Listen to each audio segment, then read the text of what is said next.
Sasa leo tutajifunza somo linalosema mbinu hii moja ya saikolojia inaweza kumfanya mtu akakubali haraka. Unajua kuna mbinu ya kisaikolojia ambayo unaweza kuitumia na mtu akakubali jambo lako lolote kwa haraka. Sasa leo tutaenda kuangalia kuhusu mbinu hiyo. Lakini kama ni mara yako ya kwanza kujiunga na channel yetu ya Elikhan Mtz, karibu sana na usahau kusubscribe. Sasa kila siku huwa tunawasiliana na watu kwa lengo la kukubaliwa, kusikilizwa, kueleweka na kupata nafasi ya ridhaa. Lakini ukweli wa kisaikolojia ni huu: watu hawakubali kwa sababu ya maneno pekee, wanakubali kwa sababu ya namna wanavyojisikia wanapozungumza na wewe. Leo tutajifunza mbinu moja rahisi lakini yenye nguvu kubwa sana katika saikolojia ya ushawishi. Sasa kabla tujaangalia mbinu ya kumshawishi mtu kwa kutumia mbinu ya kisaikolojia, hebu tuangalie jambo ambalo linaweza kumfanya mtu kwanza ajisikie anaelewa, kwa sababu kabla mtu haujamshawishi lazima ahisi kuwa unamuelewa. Anapoona kwamba hujamuelewa, hauwezi ukamshawishi kwa jambo lolote. Katika saikolojia, mbinu hii hujulikana kama validation na mirroring. Sasa validation ni kudhibitisha hisia za mtu bila kuzikosoa wala kuzirekebisha. Mfano, mtu anakuambia jambo fulani, wewe unazielewa hisia zake. Mfano, anakuambia kweli sasa hivi maisha yamekuwa magumu, unasema naelewa kweli maisha sasa hivi ni magumu. Manake hapo anakuwa anaona kama unamuelewa, yani unaelewa hisia zake. Kwenye akili yake, kwa sababu akili zetu zinaongozwa na hisia, atasema kwamba kwenye akili yake sasa itamwambia kwamba huyu ananielewa na yuko kwenye ulimwengu ambao nauona mimi. Lakini mirroring ni kurudia maneno ya mtu ili aone kuwa alikuwa anakusikiliza, lakini pia ni kurudia maneno ya mtu ili aone kuwa umemuelewa. Mfano, akaelezea kwamba maisha ya siku hizi yanahitaji nguvu kubwa na connection kubwa. Naona unarudia unasema, umesema kwamba maisha sasa hivi yanahitaji nguvu kubwa na connection kubwa. Unaposema vile, na maneno ambayo tunapenda sana kusema mtaani. Unakuta mtu anaongea na mtu anakuambia jambo fulani, anasema na wewe unasema kwamba umesema hivi na hivi. Maana unaporudia vile anaona kwamba umemuelewa, na akishaona kwamba umemuelewa anakuwa rahisi kumshawishi. Akina binadamu ina tabia kupenda mtu anayemfanya ajisikie anasikilizwa, anaheshimiwa, anaeleweka. Hapo ndipo kukubalika kuanza. Binadamu wote sisi tunaongozwa na hisia kuliko akili ya kawaida. Maamuzi mengi ambayo tunafanya yanaongozwa na hisia, baadaye akili ya kawaida inakuja kuyaanalisha. Sasa mtu anapoona kuwa umemuelewa kuhusu hisia zake, inakuwa rahisi zaidi kumshawishi na kukubali kwenye jambo lolote, kwa sababu anakuwa na kuamini zaidi kwamba umemuelewa na umeelewa kile anachopitia. Lakini ukikipuuza hicho, inakuwa sio rahisi kabisa kumshawishi. Na binadamu sisi waga tunapenda mtu ambaye anatusikiliza. Ukishaona mtu anakusikiliza, inakuwa ni vizuri na unapata ujasiri wa kuongea zaidi, anayekuheshimu na anayekuelewa. Kwa hiyo validation ni kudhibitisha hisia za mtu bila kuzikosoa. Yaani useme kwamba wewe bana, na wewe mtu anakuelezea labda maisha magumu, unamwambia wewe bana, fanya kazi, acha kulalamika. Kwa hiyo unakuwa hujavalidate. Lakini mirroring ni kurudia maneno ya mtu ili aone kuwa anakusikiliza, lakini pia na anakuelewa. Kwa hiyo unakuwa kama unarudia kile alichokisema. Mirroring sema ni kama kuyarudia maneno yake kwa lugha rahisi aliyosema, ili mtu akuamini zaidi kuwa unamsikiliza na unamuelewa. Hasa kosa kubwa watu wengi ambalo huwa wanafanya, watu wengi wanapozungumza wanataka kushinda kwa hoja, wanataka kubishana, wanapinga kwa haraka. Sasa unajua changamoto kubwa, kwa sababu watu wengi, asilimia kubwa tunaongozwa na hisia. Sasa bila kutumia elimu ambayo unahitaji kumjua mtu, utajikuta mwisho wa siku unahitaji kubishana na mtu au unampinga mtu kwa haraka. Sasa hapo huwezi ukamshawishi mtu kama unampinga kwa haraka. Lazima uelewe hisia zake, na ukishaelewa mtu hisia zake, inakuwa ni rahisi zaidi kumshawishi. Na ukisha mpinga au kubishana naye au ukashindana naye, maana yake mtu atajifunga kisaikolojia, hataweza kusikiliza na anakataa kukubali jambo lolote, na akili yake inaanza kujilinda katika kushawishika na mambo yako yote ambayo unamwambia, kwa sababu akishagundua kwamba wewe unapinga hoja zake, unataka kushindana naye na unataka kubishana naye, kwenye akili yetu sisi kuna mfumo wa kujilinda unaitwa ego. Ego ni namna mtu anavyojiona, yani heshima yake, namna anavyoishi na jamii. Sasa ule mfumo huo unakujaga automatic kwa ajili ya kujilinda. Unaona kwamba huyu mtu anataka kuja kunizuru, kwa hiyo unanyanyuka zaidi, unazuia kukubalika au kushawishika na jambo lolote, kwa sababu unakuwa unaona kama huyu ni mtu adui. Lakini unapoelewa hisia zake na ukamshawishi kwa kuelewa hisia zake, hapo utakuwa umeweza kuchukua nguvu kubwa ya kumshawishi mtu bila kutumia vitu ambavyo ni vibaya kwake. Lakini kosa kubwa ambalo watu wengi sasa ambao wanakosea kwenye saikolojia ya kumshawishi mtu, usishindane na mtu wala usimpinge au pia usibishane naye. Na ukishafanya hivyo, mtu atajifunga kisaikolojia, hataweza kusikiliza, lakini pia hataweza kukubali jambo lolote. Sasa tuangalie kanuni ya mbinu hii. Kama nilivyosema, lazima uelewe kwanza mambo ya validation na mirroring, kwa sababu validation ni kudhibitisha hisia za mtu. Ukishaelewa tu jinsi ya kudhibitisha hisia za mtu, inakuwa ni rahisi zaidi kutumia mbinu hii. Usianze kukubadilisha mawazo ya mtu, anza kwa kuyakubali na kuyaheshimu. Hii haimaanishi unakubaliana naye kwa kila kitu. Inamaanisha unatambua hisia zake, unampa nafasi ya kujielezea na unampa nafasi ajisikie salama. Hii hufungua mlango wa ushawishi. Sasa hii mbinu hii ina nguvu gani? Unapompa nafasi ya kuelewa hisia zake, unamsababishia anapata nafasi ya kujielezea zaidi, lakini pia unamfanya ajisikie salama. Kwa sababu sisi binadamu tunaongozwa sana na hisia, na hisia huwa zinachukua maamuzi haraka. Anapokuona kwamba wewe unataka kubishana naye au unataka kushindana naye, akili yake inafunga. Maana ikishafunga haiwezi tena kusikiliza jambo lolote kutoka kwako. Lakini akiona unamuelewa, na ndio maana unaweza kukuta muuzaji anamwambia mteja kwamba kuna changamoto hii na hii, mteja akiwa anaelezea hiyo changamoto anakasika zaidi. Lakini muuzaji akimwambia naelewa kwa kile ulichopitia, naomba unielezee kilichotokea, yule mteja atashuka na ataanza kumwelezea. Unaona sasa kwamba ameelewa hisia zake, kwa sababu unapoelewa hisia za mtu inakuwa ni rahisi kumshawishi, kwa sababu anakuwa anaona kama uko kwenye upande wake. Lakini unapoziclash na kutaka wewe yeye ndo akuelewa au kumkosoa au kumrekebisha, basi unakuwa huwezi kumshawishi mtu huyo. Sasa hatua ya kwanza ya kutumia mbinu hizi, ya kwanza kabisa, sikiliza kwa lengo la kuelewa. Usisikilize ukiandaa majibu kichwani. Sikiliza ili uelewe mtu anachomaanisha na anachohisi. Mtu anapogundua anasikizwa kwa makini, anapunguza kujilinda, anakupa imani na anakukaribia kisaikolojia. Sasa jinsi ya kuitumia mbinu hii, cha kwanza kabisa, msikilize mtu kwa makini. Unaweza kukuta mtu anaongea na mtu lakini anachezea simu, yuko busy na mambo mengine. Hapa anaona kwamba haumwamini na ataona kwamba umemdharau. Na mtu akishagundua kwamba umemdharau, kisaikolojia anajifunga kusikiliza na anahitimisha, kwa sababu hisia zetu, kwa mfano mpata kitu cha kushtua, unazalisha hisia ya woga, unakimbia.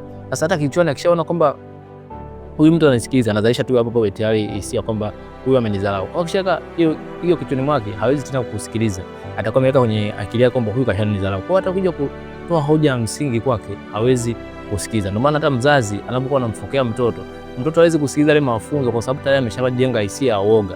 Lakini mzazi akielewa hisia zake, kumwambia kwamba mwanangu, najua kwamba labda ulipitia hili, naomba nielezee kwa nini ulipitia jambo hili, au akaanza kumwelezea kuhusu makosa aliyofanya kwa kumsimbia story, kwamba unajua kwenye umri wako kuna changamoto hii na hii. Yale masomo gani yanaingia zaidi kuliko kwa kuanza kumfokea, kwa sababu unapomfokea mtoto, yeye moja kwa moja anahitimisha kwa hisia ya hofu, na kisha kuzalisha hisia ya hofu, manake hataweza kusikia jambo lolote na yale masomo hawezi kuingia kichwani mwake.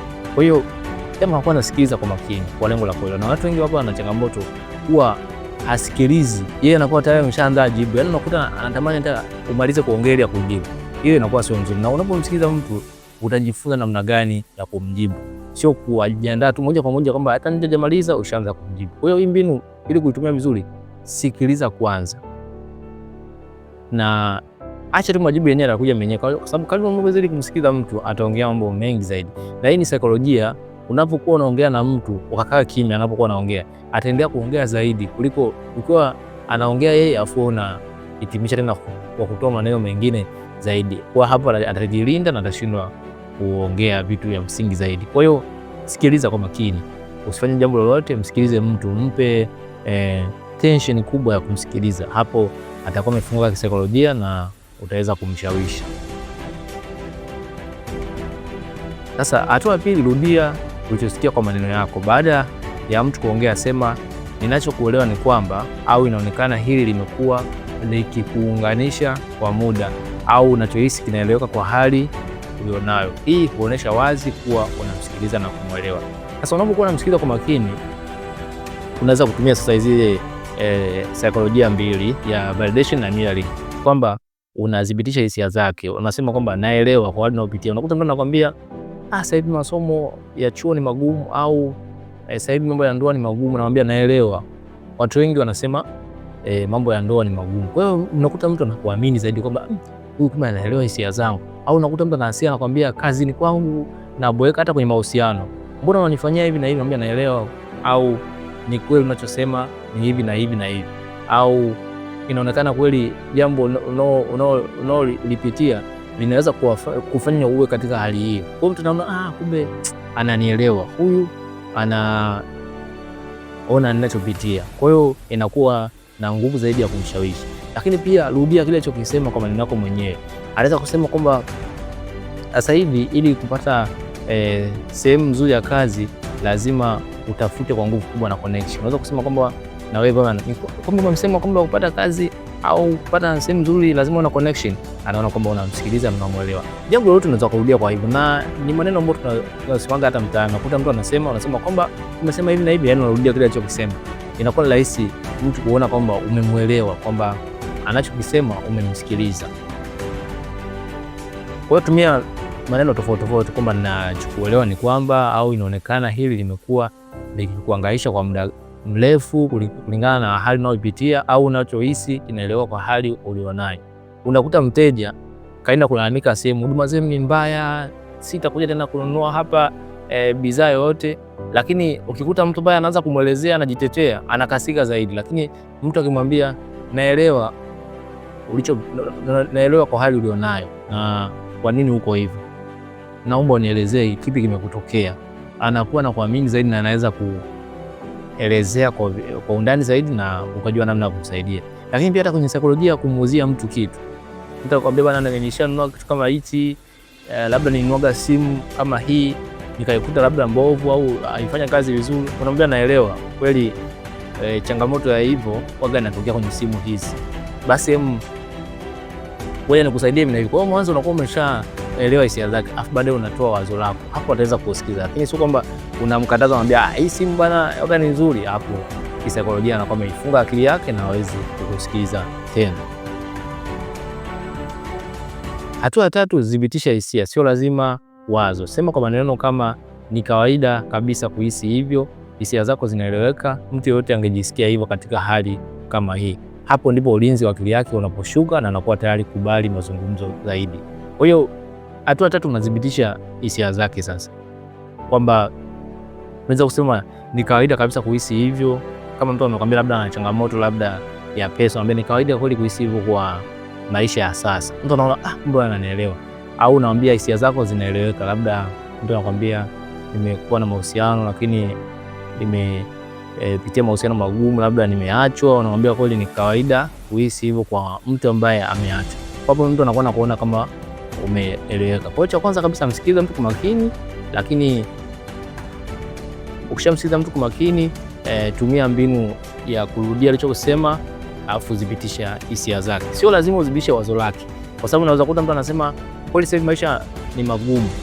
Unaweza usikubali kweli wazo lako kwamba ni kweli maisha ni magumu, lakini ukasema naelewa watu wengi wanasema maisha ni magumu. Hapo unakuwa umeelewa hisia zake, lakini hujathibitisha wazo lake, na hapo atakuelewa na atakuamini zaidi kwamba umeelewa hisia zake. Sasa ukifanya hivyo, hapo ndipo ushawishi huanza. Baada ya mtu kujisikia anaeleweka, anakuwa mtulivu, anakuwa wazi na anakuwa tayari kusikiliza upande wako. Sasa unaweza kuwasilisha wazo lako bila upinzani wowote. Anapoona mtu umemsikiliza vizuri, umemwelewa, maanake hata ukileta wazo lako inakuwa ni rahisi kumshawishi, sio kumkataa au kukataa hisia zake au kumpinga au kumrekebisha. Hapo anakuwa anajilinda kisaikolojia na hawezi kusikiliza kwa jambo lolote unalotaka kumwambia. Sasa tuone mfano. Mtu akisema sioni kama hili wazo linafanya kazi. Baada ya kusema hivyo, baada ya kusema hapana, unakosea. Unajua watu wengi unakuta wanakuambia, mtu anakuambia sioni kama hili wazo linafanya kazi. Wewe baada ya kumjibu vizuri unasema hapana, unakosea. Njia nzuri ya kumjibu unasema ninakuelewa kwa nini unaona hivyo. hasa ukizingatia uzoefu uliopitia au uliopita. Sasa hapo mtu anakuwa kumbe mtu anaelewa hisia zangu, na unakuwa umedhibitisha hisia zake kwamba ni sahihi. Hapo ndipo mtu anakupa nafasi ya kuelezea, wazo lako. Kwa hiyo baada ya kuelewa hisia zake, sasa unaweza kuongezea kwamba labda nakuelewa kwa nini unaona hivyo, hasa kuzingatia uzoefu uliopitia, lakini unaona kwamba hapo, lakini sasa unatakiwa uangalie hichi na hichi. Hapo anaweza kukusikiliza, lakini ukisema hapana, unakosea, au wewe ni mwongo, au wewe hilo jambo ulifahamu vizuri, hapo anajilinda kisaikolojia na hawezi kusikia kabisa, kwa sababu ego inanyanyuka na hisia, kama unavyojua hisia waga zinatongoza haraka. Ndio maana ukiona hata sasa hivi nyama mkali unapata hofu na unakimbia, lakini hata baadaye kuja kujiuliza kwa nini nimekimbia, unakuwa una majibu rahisi haraka. Lakini pia unaweza ukakuta mtu anamtukana mtu haraka, baadaye kuja kumuuliza kwa nini umemtukana, anakuambia hata sijui, kwa sababu hisia zina nguvu kubwa ya kutongoza sisi bila hata kuwa na ufahamu wa kawaida. Sasa mbinu hii ni rahisi lakini yenye nguvu kubwa sana. Kumbuka, watu hubali hisia kwanza, afu hoja baadaye. Mtu anayekufanya ujisikie unaeleweka huaminika, na ushawishi wa kweli huanza na heshima ya kisaikolojia. Ukibadilisha namna mtu anavyosikilizwa, yaani ukibadilisha namna mtu anavyosikiliza, utabadilisha namna watu wanavyokubali. Kwa hiyo anza leo kutumia mbinu hii na itumie kwa lengo zuri. Elewa hisia za mtu, zidhibitishe, lakini pia ndio utoe wazo lako na msikize mtu kwa makini. Unapofanya hivyo, mtu anapoona kwamba umemuelewa, inakuwa rahisi kumshawishi au kumwambia jambo lako lolote. Kwa hiyo mbinu hii ni ya muhimu sana. Unapotumia validation na mirroring, unakuwa na uwezo wa kumshawishi mtu bila kutumia nguvu kubwa sana. Kwa hiyo nikuombe, kama utakuwa na swali, unaweza comment hapo sehemu ya comment section na mimi nitalifanyia kazi. Hakikisha umelike, kushare na kusubscribe, lakini pia kama unahitaji vitabu vya kujifunza mafunzo zaidi na vitabu ambavyo vinaelezea masomo mbalimbali kuhusu maisha, mafanikio, unaweza kuwasiliana nami kwa WhatsApp namba inayoonekana hapo chini ya video hii. Asante sana kwa kunisikiliza kuanzia mwanzo mpaka mwisho wa video hii. Mimi naitwa Elikhan Mtz, tukutane kwenye kipindi kingine. Bye.